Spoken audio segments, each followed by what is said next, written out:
네, 우리 지난 시간에 우리 못다한 부분이죠. 우리 몸의 부활과 영생을 믿습니다라는 부분 우리 함께 살펴보도록 하겠습니다. 다시 읽지 않아도 되겠죠? 그죠? 몸의 부활과 영생을 믿습니다. 우리 이 부분을 우리 함께 살펴보겠습니다. 분명 주님께서는 우리에게 선한 것을 예비하셨고 그 예수 그리스도를 통해서 그 모든 유익들을 우리에게 누리게 하기 원하시는 줄 믿습니다. 근데 우리가 그 완전히 누린다는 건 사실 우리가 흔히 얘기하는 하늘나라 주님 계신 그곳에서 우리 몸과 영과 혼 모두에게 완전히 충만하게 될 그날 그것에서 영원히 우리가 누리는 어떤 복된 삶을 가리켜서 우리가 이야기할 겁니다. 자, 근데 이거는 언제 그런 일이 일어나냐면 요한일서 3장이나 빌립보 3장처럼 어때요?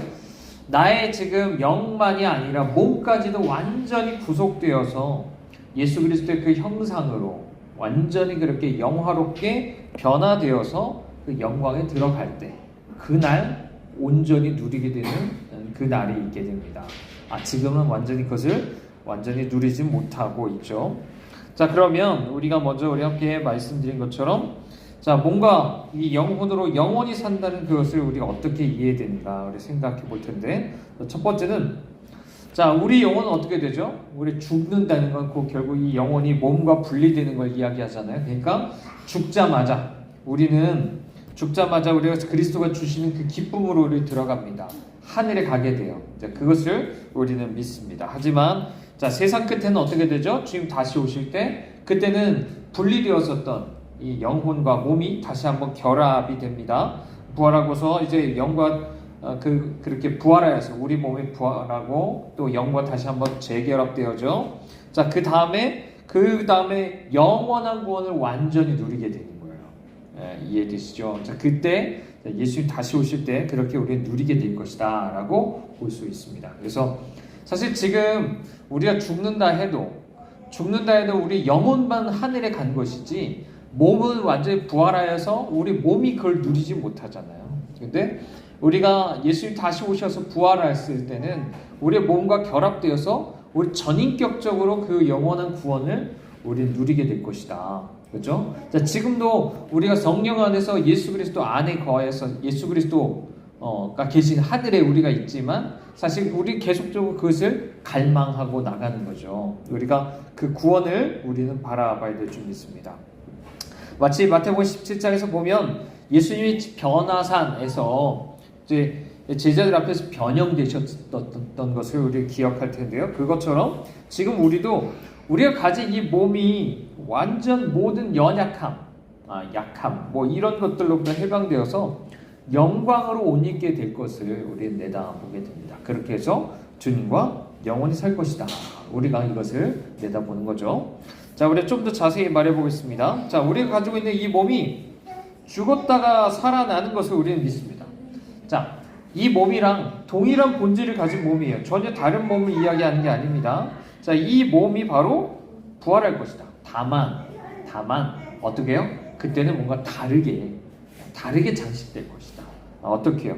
우리 마태복음 22장 말씀처럼 자, 신자들의 몸은 어떻게 된다고 하죠? 하늘의 천사처럼 된답니다. 그래서 시집가고 장가가지 않는다고 말하죠. 그죠? 또한 마태복음 13장에서 뭐라고 하냐면 하늘의 해와 같이 빛날 것이다 라고 이야기합니다. 그렇다면 여러분의 지금 몸은 어떻죠? 그렇게 영광스러운 몸은 아닙니다. 하지만 그때 가면 그 몸이 말 그대로 영광스러운 몸이 돼요. 몸이. 자, 그래서 영광이 그들의 몸 안에서 이제 광채로 나타날 겁니다. 우리 몸 안에서 이미 그 몸에서부터 이제 영광스러운 그 몸에서 광채가 난다는 거예요. 빛이 난다는 거죠. 쉽게 말하면. 우리 그렇게 변할 것이다 라고 내다봅니다. 그리고 이 몸은 또 한편으로는 신령한 몸이라고 부릅니다. 자, 그렇게 부르는 이유는 자, 우리가 가진 이 육체와 뼈를 그대로 갖고 있어요. 아무것도 그걸 빼거나 새로 그걸 집어넣거나 이러지 않습니다. 이단에서 피가 부정해졌다고 이제 하와랑 사탄이 부정적인 어떤 성관계를 통해서 피가 더러워졌고 그래서 피를 빼고 다시 피를 수혈을 해야 된다.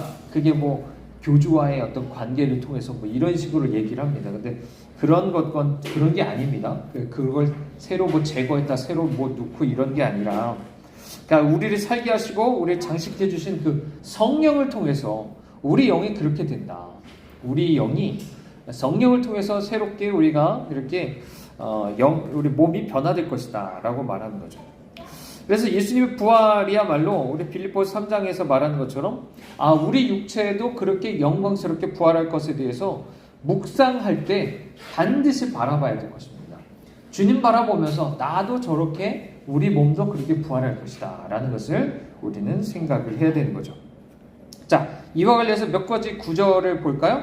아마 이 구절들을 여러분이 아시면 나중에 더 묵상하기가 더 좋으실 텐데, 자, 고린도전서 15장에서 이런 얘기하죠. 바울이 이 썩을 것, 이 썩을 몸이죠. 지금 우리가 가지고 있는 몸, 이게 반드시 썩지 않을 것을 입을 것이다.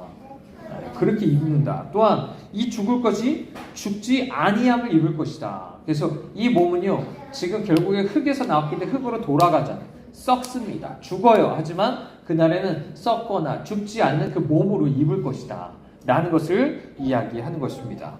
자, 요한복음 욥기 19장에서는 또 이런 얘기합니다. 내가 알기에는 나의 대속자가 살아계시니 라고 얘기해요. 예수님이죠. 대속자 예수 그리스도. 자, 근데 마침내 그가 땅 위에 서실 것인데 내 가죽이 벗김을 당한 뒤에도 내가 육체 밖에서 하나님을 볼 것이다 라고 하면서 내가 그를 보리니 내 눈으로 그를 보기를 낯선 사람처럼 하지 않을 것이다. 내 마음이 초조하다 라고 이야기합니다.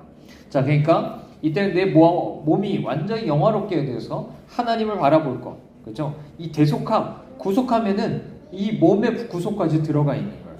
그래서 그렇게 영화롭게 된 몸을 가지고 하나님을 볼 것이다. 내가 지금 가지고 있는 육체 밖에서, 그래서 다른 어떤 새로 입은 그 몸을 가지고, 육신을 가지고 주님을 바라볼 것이다. 그래서 그 눈에서 눈으로 실제 얼굴과 얼굴을 맞대고 주님을 만날 것이다. 그대는 지금은 우리가 성령 안에서 눈에 보이지 않는 분, 그죠? 믿음으로만 주님을 바라보면서 살고, 그래서 우리가 온전히 알지 못해서 우리가 성경을 안 읽고서는 사실 우리가 하나님을 알 길이 없고, 성경조차도 우리 다 그걸 알지 못할 때가 너무나 많아요. 근데 그날은 하나님을 얼굴과 얼굴로 보고 온전히 주님을 보게 될 것이다. 이런 것을 우리에게 말씀해 주십니다. 자, 그러면 예수님을 안 믿는 사람들은 어떨까요? 물론 그 사람들도 부활은 합니다. 부활은 하는데, 자, 마태복음 24장 말씀처럼 이들도 역시 부활하지만 우리의 몸처럼 영화롭게 되는 부활은 아니다. 이런 것을 기억해야 됩니다. 그래서 우리가 지금 가지고 있는 약함, 어떤 비참함, 어떤 부끄러움, 그렇죠? 앞서 이야기한 어떤 말씀처럼 썩고 죽고 할 수 있는 그런 몸이 여전히 될 것이다. 근데 그럼에도 불구하고 그렇다고 해서 죽을 수 없는 몸. 이해되시나요? 지금의 몸이지만 죽을 수 없는 그 몸으로 계속 살아갈 수밖에 없는. 그래서 더욱더 큰 수요 가운데 이제 부활하여 서 계속 고난받을 수밖에 없는 상황. 이게 바로 믿지 않는 자들의 부활이다라고 말할 수 있을 것 같습니다. 사실 저도 이 부분은 사실 처음 이제 공부하면서 저도 처음 접한 부분이라 불신자도 부활한다는 것까지는 알았지만 불신자는 조금 다른 영화롭게 된 그 부활에는 참여가 아니라 그냥 지금 이런 어떤 식의 부활이라는 것은 저도 처음 이제 알게 되었습니다. 그래서 저도 다 이해하지 못하겠지만 어쨌든 이런 거예요. 영화롭게 되는 그 구속에는 참여하는 것은 아닙니다. 그건 오직 믿는 자만 참여하는 것이고, 그럼에도 불구하고 믿지 않는 자도 영원히 살긴 삽니다. 영화롭게 되진 않지만 영원히 살아요. 어떻게 해서? 지옥에서. 그죠? 어떻게 보면 영화롭게 되지 않은 그 몸을 가지고 영원히 살면서 그 고통을 그대로 감내해야 되는 것, 이게 믿지 않는 자들이 당해야 되는 것이다 라는 것을 우리에게 말해 줍니다. 자, 그래서 다니엘서 12장이나 마태복음 25장 말씀처럼 어떤 고난도 경건하지 않은 사람들의 그런 저주받은 몸을 완전히 태우지 못합니다. 어쩌면 여러분 좀비라는 거 아시나요? 어르신들은 좀 아실지 모르겠는데 죽은 사람인데 움직여요. 마치 살아있는 것처럼 막 걸어 다닙니다. 그런 걸 이제 좀비라고 보통 표현하는데 어쩌면 그런 어떤 상태일 수 있겠다. 완전히 죽음에도 불구하고 또다시 죽을 수가 없는 그런 상황에 처하게 된다. 그냥 다 알지 못하기 때문에 그저 제 이해함 속에서 그러지 않을까라고 그냥 추측해 보는 건데요. 어쨌든 우리의 부활과는 다르다라는 것을 우리는 생각을 해볼 수 있습니다. 자, 이렇게 부활하는 건요, 하나님이 전능하시기 때문에 가능합니다. 믿으십니까? 자, 하나님은 어떻게 우리를 창조하셨죠? 흙으로 몸을 창조하셨어요. 그래서 빌립보서 3장 21절이나 히브리서 11장 17에서 19절 말씀처럼 주님은요, 이 동일한 몸이 다시 살아나게 하실 수 있습니다. 내가 죽었어도 주님께서 그걸 부활하게 하실 수 있어요. 무에서 유를 창조하셨던 것처럼 죽음에서 살아나게 하시는 분입니다. 아브라함이 믿었던 하나님이 그런 하나님이죠. 우리도 그 하나님을 믿어야 될 줄 믿습니다. 또한 우리가 부활해야 되는 이유는, 근거는 주님의 의로움 때문이에요. 주님은 의로움을 나타내시기 위해서라도 우리 모두가 주님 앞에 부활해야만 됩니다. 왜냐하면 어떻죠? 경건하지 않은 사람들은, 그 사람들은 다시 한번 부활해서 이 몸과 영혼이 결합이 되어서 그 사람들 뭘 해야 돼? 벌을 받아야 돼. 그게 하나님의 의입니다. 또한 신자들은 어때요? 마태복음 22장 32절 말씀처럼 은혜의 언약을 따라서 약속된 그런 살리심과 구원을 이 몸으로도 함께 받아야 돼요. 영혼만 받는 게 아닙니다. 그죠? 그래서 우리는 함께 이 마지막 이 사도신경 이야기할 때는 우리가 그렇게 생각해야 됩니다. 구속과 심판은 단순히 어떤 영혼이나 마음에 대한 것만이 아니구나. 그건 반드시 이 몸으로도 함께 받는 것이구나 라는 것을 생각하시기 바랍니다. 영주주의는 그런 걸 다 없애버렸죠. 몸은 다 더러운 거니까 그런 거 상관없다고 말하지만 아니다. 이 몸으로 함께 주님께서는 그 모든 구원을 누리기 원하신다라는 것을 분명히 우리에게 말해줍니다. 그래서 하나님은 결국에 주님께서 의롭다고 하시는 주님이 그 심판, 그죠? 그리고 주님께서 그 모든 것을 하실 수 있는 능력, 이 모든 것이 있기 때문에 당신께서 반드시 우리를 부활시킬 수밖에 없습니다.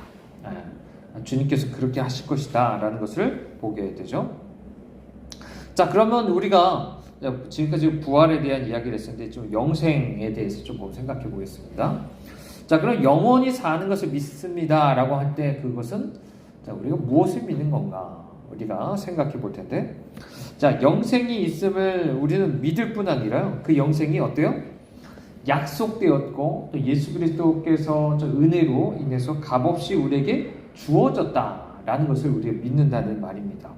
자, 예수님은 어떤 분이죠? 처음부터 그 안에 영생이 있는 분이세요. 그래서 그분을 믿으면 그 믿는 믿음을 통해 어때요? 내 속에도 그 영생을 내가 가지게 되는 거예요. 그죠?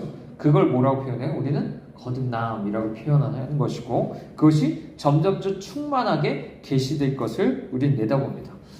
점점 더 커져야죠.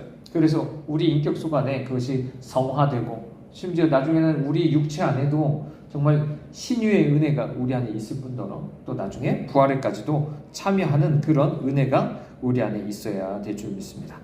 이게 바로 요한복음 2장에서 얘기하는 것처럼 그가 우리에게 약속한 것은 이것이 곧 영원한 생명이다 라고 말하고 있는 겁니다. 또한 요한일서 5장에서도 이런 얘기를 하죠. 또 증거는 이것이니 하나님이 우리에게 영생을 주신 것과 이 생명이 그 아들 안에 있는 그것이다. 또 아들이 있는 자에게는 생명이 있고 하나님의 아들이 없는 사람에게는 생명이 없다. 그래서 내가 하나님의 아들의 이름을 믿는 너희에게 이것을 쓰는 건 너희로 하여금 너희에게 영생이 있는 걸 알려주기 위해서 이걸 쓴다라고 이야기합니다. 그러니까 우리 안에 예수님을 믿고 예수님 우리 안에 계시면 그것은 곧 뭐라고 해요?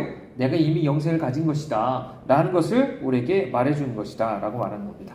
자, 그럼에도 불구하고 우리는 이 영생에 대해서 완벽하게 묘사를 할 수 없어요.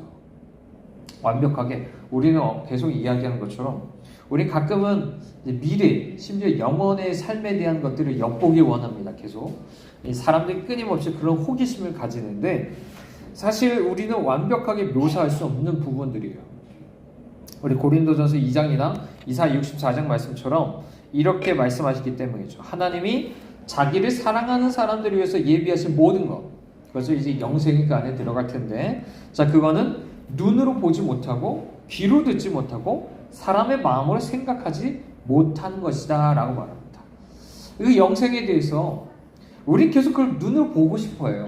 귀로 듣고 싶고 뭔가 내가 그걸 생각하고 싶어요. 근데 그러는 게 아니다 라고 성경은 이야기한 겁니다.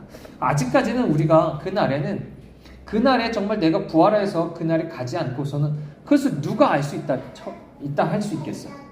혹시나 요즘 뭐 임사체험이라고 해서 뭐 죽기 전에 잠깐 뭐 천국이나 지옥을 뭐 경험하고 온다는 그런 사람들이 있을 수 있어요, 종종. 근데 그렇다고 해서 그게 여러분이 생각하는 그것이 그것을 맛봤다고 할 수 있나요? 아니죠. 왜요? 몸은 그대로 있잖아요.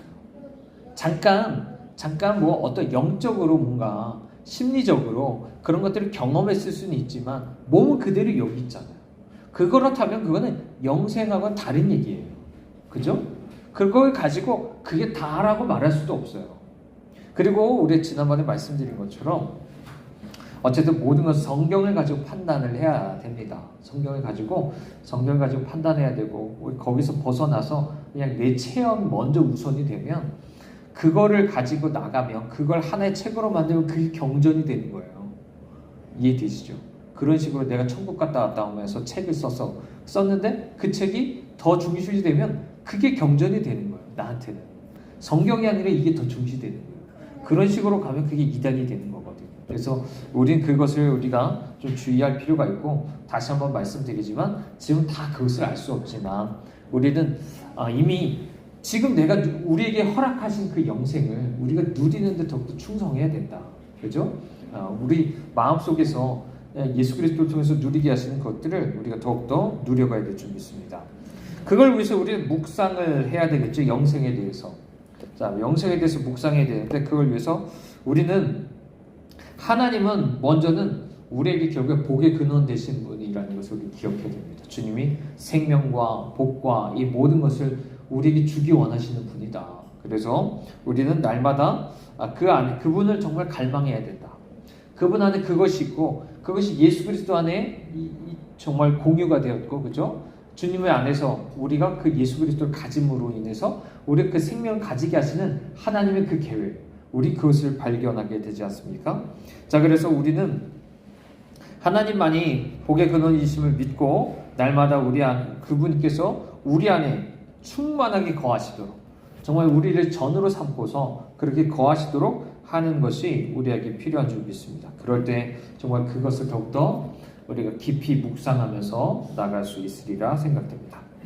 자, 지금 말씀드린 것처럼 자, 이 그리스도와 그분이 주신 유익, 그 구원에 대한 것들에 대해서 자, 그걸 충만하게 누리는 것, 그것은 결국 이 부활과 영생에 대한 이야기입니다. 그거를 이 마지막에 하려 하는 이유, 자, 그것이 있는데 그것은 먼저 우리로 하여금 우리의 구원이 이 땅에서 충만하게 경험될 수 없다는 걸 알게 하기 위함입니다. 이해되시죠? 아무리 내가 성화가 되고 신유를 한다 해도 완벽하게 누리지 못해요. 그러므로 여전히 우리는 갈망합니다. 완벽한 그 구원. 부활해서야 누릴 수 있는 그 영생을 우리는 여전히 갈망합니다. 자, 여기는 우리 두 가지 유익이 있습니다. 첫 번째는 우리가 이 세상에서는 어때요? 외국인 혹은 나그네처럼 살아나가야 된다는 사실을 깨닫고 항상 떠날 준비를 하면서 고린도후서 5장에서 말하는 것처럼 이 땅에 지나갈 것들에 의해서 우리 생각을 고정해서는 안 된다는 걸 기억하게 해줍니다. 그렇죠? 우리는 기억해야 돼요. 완전한 그 구원을 향해서 지금도 나가야 됩니다. 이 땅에 그냥 발붙이고 살아서는 안 돼요. 우리는 그것을 계속 기억해야 될 줄 믿습니다. 그래서 바울이 이런 얘기하죠. 그러므로 우리가 항상 담대하여 몸으로 있을 때는 주와 따로 있는 줄을 안다. 이는 우리가 믿음으로 행하고 보는 것으로 행하지 아니합니다. 우리가 담대하여 원하는 바는 차라리 몸을 떠나 주와 함께 있는 것이다. 그런즉 우리는 몸으로 있든지 떠나든지 주를 기쁘시게 한 자가 되기를 힘쓴다라고 이야기합니다. 그렇죠? 자, 그러므로 우리는 지금도 사실 주님께서 불러주시지 않는 한 우리 계속 이 길을 걸어가야 됩니다. 근데 이 길을 걸어가면서 마치 이 세상이 다인 것처럼 생각하면 안 되죠. 지금 누리고 있는 구원들이 다라고 생각해서도 안 됩니다. 우리는 끊임없이 주님 불러주시는 완벽한 구원을 향해서 우리 더욱더 나아가야 됩니다. 주님 불러주시면 끊임없이 나아가고 또 나아갈 수 있어야 됩니다. 그런 준비가 돼 있어야 된다는 걸 생각할 수 있습니다. 자, 두 번째는 이런 걸 알므로 인해서 우리가 인내하면서 절망에 빠지지 않게 돼요. 자, 신자들은 성경의 위로 속에서 갖게 된 이런 구원의 시작, 이미 우리의 구원이 시작됐잖아요. 그죠? 이 영생을 얻는 것, 이런 것이 시작됐지만 아직 그걸 충분히 누리는 것과는 이제 비교 못하잖아요. 마치 그와 같습니다. 자, 그 이유는 뭐죠? 하나님 우리 안에 있는 죄를 죽이고 베드로전서 1장처럼 그 신자들의 영원한 영광을 준비하기 위해서 사용하시는 각종 그런 유혹과의 어떤 싸움이 있기 때문인데요. 자, 신자들이 이걸 인식할 때, 그걸 인식하면 어때요? 그들은 그 와중에서도 용기를 잃거나 절망에 빠지지 않도록 해야 됩니다. 오히려 어때야 돼요? 오히려 우리의 마음의 눈을 복된 부활과 영생으로 돌려서 우리의 구원이 충만히 계시되 그날을 인내로 계속 기다릴 수 있어야 돼요.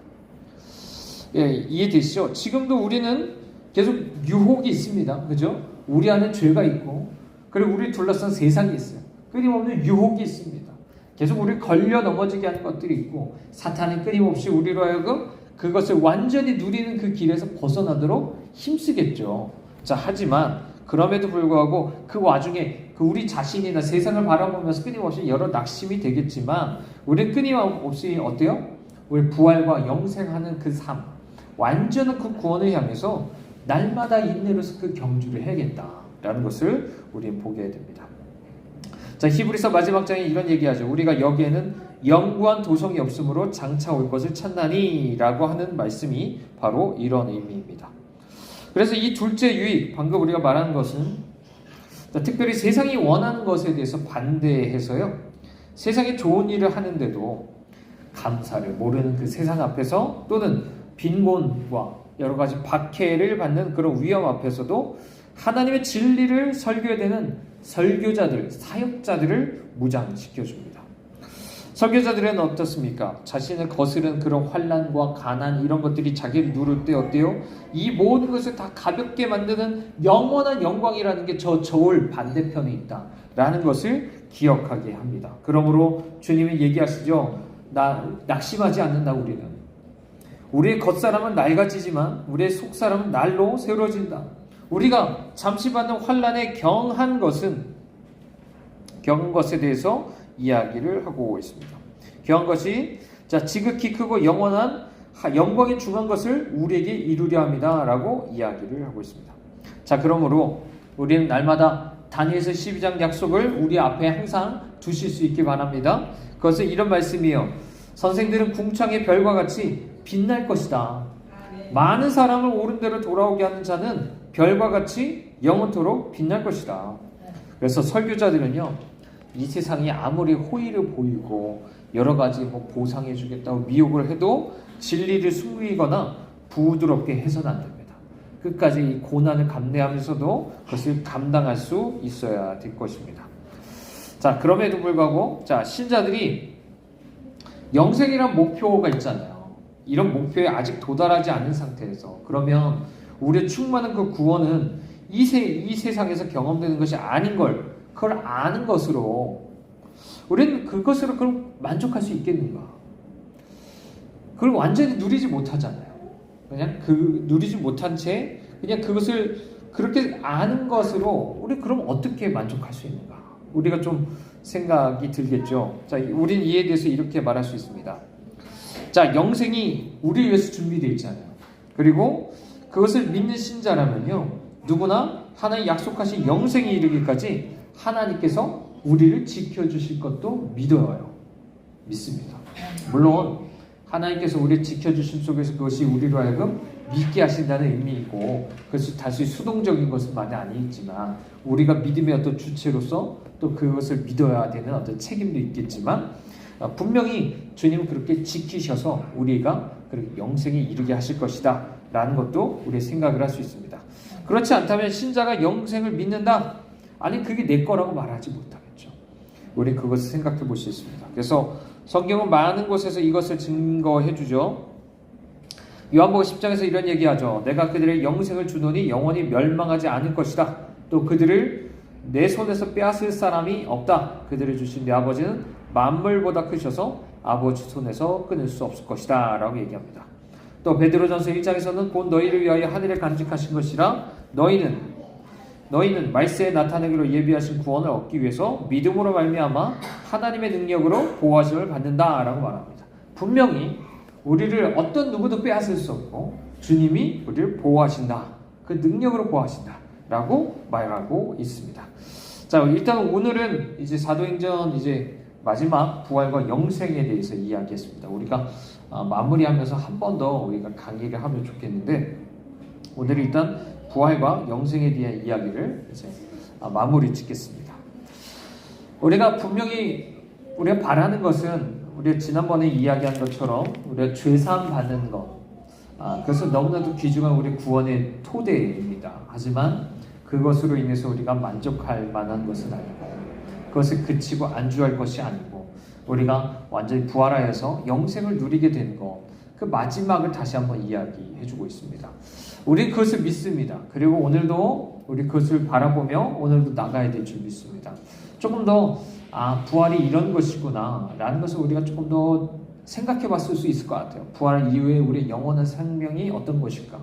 우리가 다 알지 못하지만 그죠? 어쨌든 우리가 말씀 안에서 예수 그리스도 부활하신 예수님 그분을 좀 더 깊이 우리가 묵상하면서 우리가 그것을 더욱더 그 삶을 동경하고 사모하고 그것을 따라서 살아갈 수 있는 우리 모두가 될 수 있기를 원합니다.